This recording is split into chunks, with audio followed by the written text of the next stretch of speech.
Sudah orang berbuat dosa, itu hilang rasa malunya. Nggak punya rasa malu. Ya orang yang terbuka auratnya, itu nggak punya malu dia. Telanjang.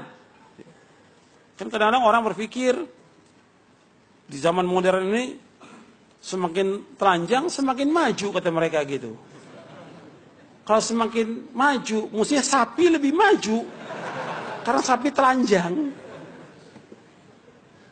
Ya, telanjang dia. Terbuka auratnya. Gak punya rasa malu. Dicabut rasa malunya. Dan banyak orang seperti itu. Kadang-kadang dia cerita tentang perbuatan dosanya. Gak punya malu. Orang yang ceritakan masa lalu dosanya itu gak punya rasa malu. Dicabut rasa malunya. Kok orang gak punya rasa malu dimunculkan di podium. Cerita tentang dosa.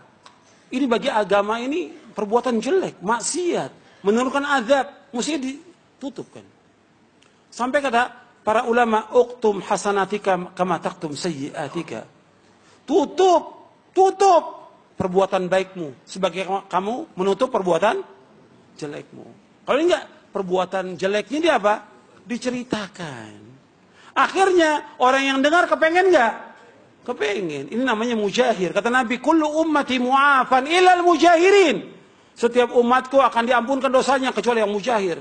Terang-terangan dia berbuat dosa. Semalam dia berbuat dosa, ditutup oleh Allah. Paginya diceritakan sama orang. Sama dulu dia ditutup oleh Allah, sekarang diceritakan lagi. Akhirnya menghasung orang untuk berbuat maksiat. Saya pengen coba-coba. Jangan coba-coba. Nanti kan yang dengar pengen coba-coba. Saya pengen seperti dia dulu. Nanti kalau udah berbuat, udah puas, baru tobat. Kira-kira ada nggak ya begitu? Ada nggak? Mustahil. Karena dia cerita masa lalunya dia.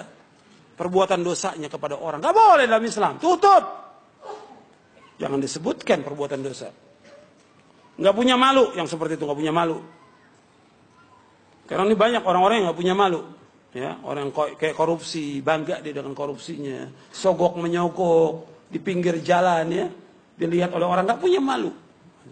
Banyak lagi orang berbuat riba dan segala macam lah. Kalau kita lihat banyak perbuatan maksiat yang orang nggak punya malu, nggak punya malu. Ini puluhan dalam kehidupan sehari-hari yang tentang orang nggak punya malu, ya. Seperti orang utang nggak bayar. Nah ini banyak ini. Katanya udah ngaji, katanya nuntut ilmu, tapi utang kok nggak bayar. Ketemu awalnya iya merasa berdosa di awal. Saya belum bisa bayar, nanti insya Allah bulan depan. Bulan depan ketemu lagi, iya masih ada malunya. Bulan ketiga lagi, udah nggak malu. Gitu. Ketemu biasa aja, nggak ngaku dia punya dosa tuh, punya utang nggak. Bulan keempat, ya udah nganggap biasa aja. Dan seperti itu yang terjadi. Iya tidak? Iya nyata itu sih. Nyata. Gitu. Jadi nggak punya malu dia. Utang pada A, utang pada B, utang pada C. Nggak bayar. Dan nggak punya malu. Nggak boleh dalam Islam. Kalau dia utang dia sebutkan.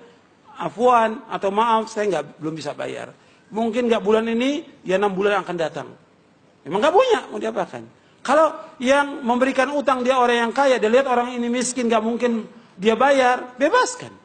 Seperti Allah sebutkan dalam surah Al-Baqarah. Wa in kana dhu usratin fanadhiratun ila maisarah wa an tasaddaqu khairun lakum in kuntum ta'lamun.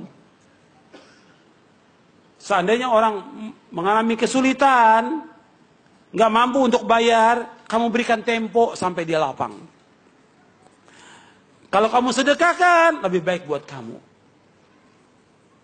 Kalau sedekahkan baik, jika kamu mengetahui.